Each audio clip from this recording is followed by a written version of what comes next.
Merhaba arkadaşlar, kanalıma hoş geldiniz. Bugünkü modelimizi bu güzel ipimizle çıkartacağız. Nako Rekor ipim. Şöyle ince bir ip. Bununla harika bir model başlayacağız. Kullanacağım şiş 3 numara. Modelimiz oldukça güzel ve kolay bir model. İnşallah siz de beğenir, benimle yaparsınız. Dilerseniz yapım aşamalarına geçelim. İlmeklerimi bu şekilde hazırladım. Bu model için ilmek sayısı 12 ve 12'nin katları, şöyle gösterelim, artı 3 ilmeğe ihtiyacım var. 2, 4, 6, 8, 10, 12. Şu şekilde bir modeli kuracağım. 12 de burada var. Toplamda 2 model, sonuna da 3 ilmek ekliyorum. Şu şekilde ilmeklerimi ayarladım. Şişimde 27 ilmeğim var. Bu model lastik istemiyor arkadaşlar. Lastiksiz başlayabilirsiniz. Çünkü ucu dilimli modellerden. Modelin birinci sıra ön yüzündeyiz. Kenar ilmeğimi ilk sıra olduğu için ördüm. Devamında bir düz ilmek ördüm kenar ilmeğinden sonra. Bir ilmek doladım. 4 ilmek ters örelim. 3, 4 ilmek düz ters ördüm. 3 ilmeği şimdi ters toplayarak tek ilmeğe düşüreceğim. 3 ilmeği aldım. Şu şekilde kestim ve tek ilmeğe düşürdüm. Devamında yine 4 ters ilmek örelim. 4 ters ilmek ördüm. Bir doladım. Bir ilmek düz ördüm. Bir doladım. 4 ters ilmek ördüm. Daha sonra 3 ilmeği şimdi toplayacağım. 4 ters ilmekten sonra 3 ilmeği ters örerek topluyorum. Tek ilmeğe düşürüyorum burada. Tek ilmeğe şöyle ipimizi tellendirmeden alalım. Kesme işlemi yaptım. Tek ilmeğe düşürdüm. Devamında yine 4 ters ilmek örüyorum. 4 ilmek ters ördüm. Bir doladım. Bir ilmek düz ördüm. Bir de kenar ilmeğimi ördüm.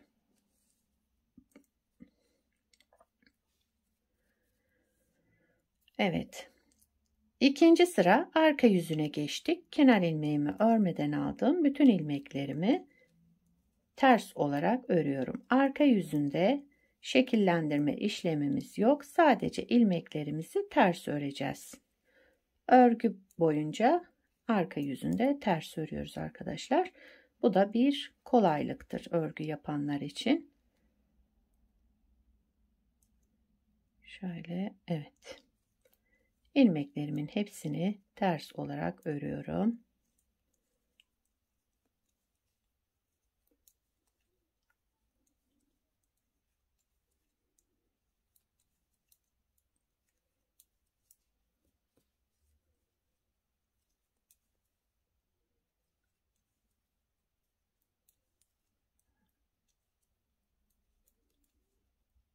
Kenar ilmeğimi de ördüm. Üçüncü sıra ön yüzüne geçtik. Yine modelimizi şekillendireceğiz. Kenar ilmeğimi örmeden aldım. Bir ilmek düz ördüm. Bir ilmekten sonra bir artırma yaptım şu şekilde. Daha sonra bir düz daha ördüm. Şu ajurluyu da düz olarak ördüm. Ters olan ilmeğe gelince 3 ilmek ters ördüm. Şimdi 3. sırada 3 ters örüyoruz. Daha sonra 3 ilmek kesme işlemi yapıyorum. 3 ilmeği aldım ve kesme işlemi yaptım. Bir önceki sırada aynı yere denk gelecek ortadaki ilmeğimizi. 1, 2, 3 ilmek ters ördüm.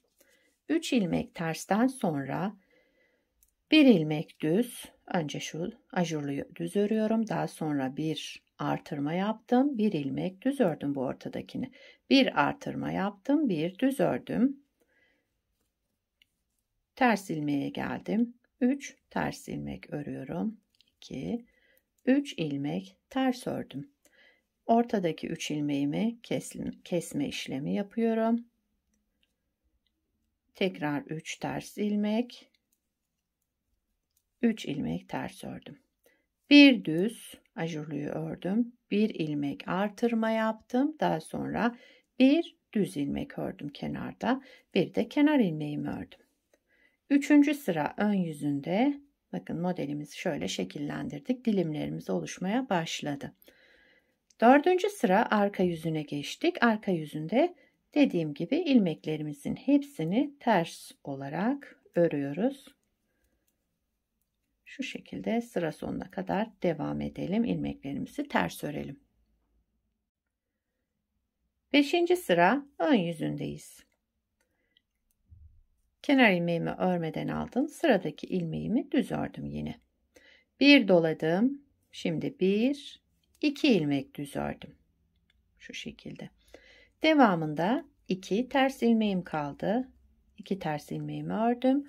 Ortadaki yine 3 ilmeği ters örerek topluyoruz. Tek ilmeğe düşürelim. Kesme işlemi yaptım. Tek ilmeğe düşürdüm. 2 ilmek ters ördüm. 1 2 ilmek düz ördüm. Bir doladım. Ortadaki düz ilmeğimi ördüm. Bir doladım. 2 ilmek düz.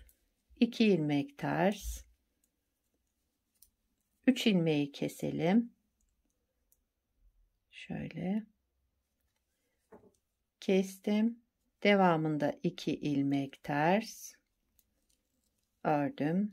Şöyle 2 düz, 1 ilmek doladım. 1 ilmek düz ördüm. Kenar ilmeğimi de ördüm. 5. sıra ön yüzünde bu şekilde şekillendirdim.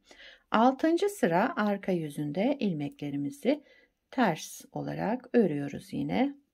Şu şekilde sıra sonuna kadar devam ediyorum. 7. sıra ön yüzündeyiz. Kenar ilmeğimi örmeden aldım. Sıradaki ilmeğimi düz ördüm. Düz olan ilmeğimi yine düz ördüm. Bir doladım. 1 2 3 ilmek düz ördüm devamında. Daha sonra şu ters olan ilmeklere gelince bir tersim kaldı sadece. Bir ters ilmek ördüm. Ortadaki 3 ilmeği ters olarak topladım. Kestim. Devamında bir ters ilmek. 3 düz ilmek olarak ördüm. Bir doladım. Bir düz ilmek ördüm. Bir doladım. 3 düz ilmek ördüm. Daha sonra bir ters ilmek, ortadaki 3 ters ilmeğimi bir ters ilmek ördüm. Devamındaki 3 ilmeği ters olarak topladım. Tek ilmeğe düşürdüm, kestim. Devamında bir tersleri bitiriyoruz arkadaşlar. Bakın düz ilmeklerimiz arttı. Bir tersten sonra bu düzlere gelince 1 2 3 ilmek düz ördüm. Bir doladım. Bir ilmek kenardaki düzü ördüm. Bir de kenar ilmeğimi ördüm. 7. sıra ön yüzünde bu işlemleri yaptım. 8. sıra arka yüzündeyim. Yine ilmeklerimi ters olarak devam ediyorum.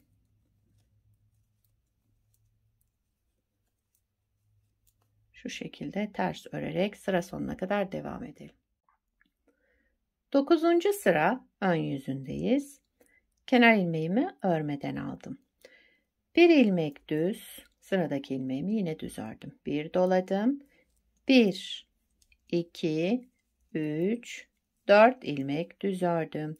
Ters ilmeklerimizi bitirdik burada. Bakın 3 ters ilmeğim var. Üçünü de şöyle önden toplayarak ters ördüm ve kesme işlemi yaptım. Burada 4 düzüm var.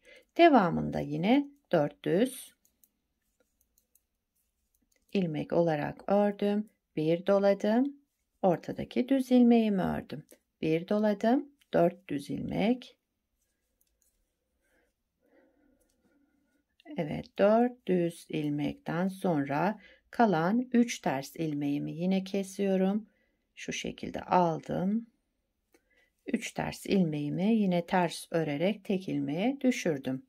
Devamında 1 2 3 4 düz ilmek ördüm.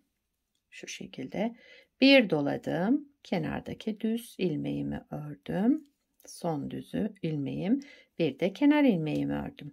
9. sıra ön yüzünde bu şekilde yaptım. 10. sıra arka yüzünde yine ilmeklerimi ters olarak örüyorum. Arka yüzünde başka işlemimiz yok arkadaşlar. Şu şekilde kenar ilmeğimi örmeden aldım. İlmeklerimin hepsini ters örüyorum.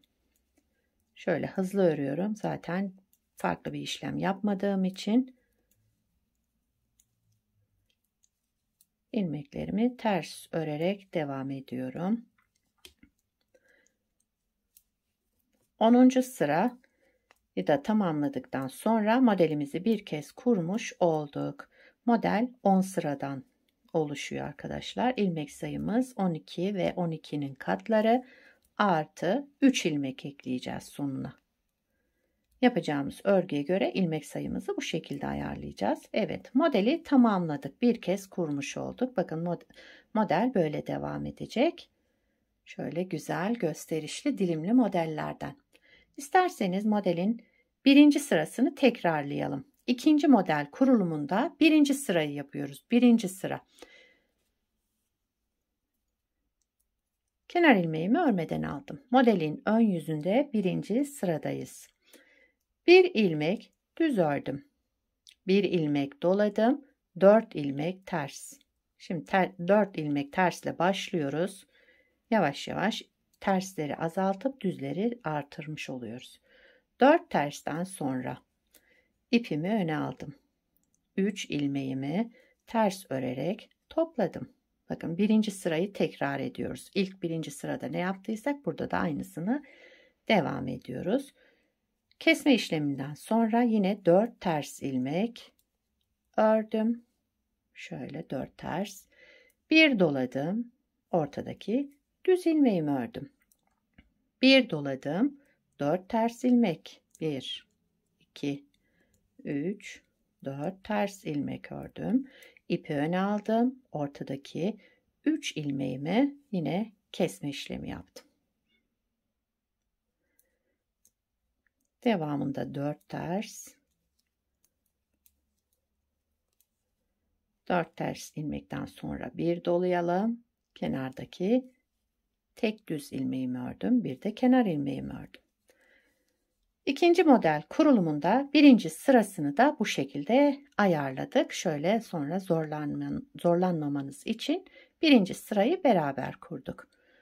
Anlamadığınız yer olursa arkadaşlar videoyu baştan izleyebilirsiniz. Birinci sıra arka yüzünde zaten ilmeklerimizi ters olarak örüyoruz. Üçüncü sıra, beşinci sıra nasıl videoda gösterdiysem aynı şekilde devam edeceksiniz. Modelimiz böyle arkadaşlar. Bir de modelin birkaç dilim şöyle fazlasını başladım size göstermek için. Bunu beraber yaptık. Şöyle bunu da daha önce yaptım. Hazırladım şöyle. Aynı ipi kullandım. Yine aynı şiş. Şöyle güzel. Modelin arka yüzü de bu şekilde. Gördüğünüz gibi lastik istemeyen dilimli modellerden şöyle. Evet, modelimiz gayet güzel. Şöyle gösterişli bir model.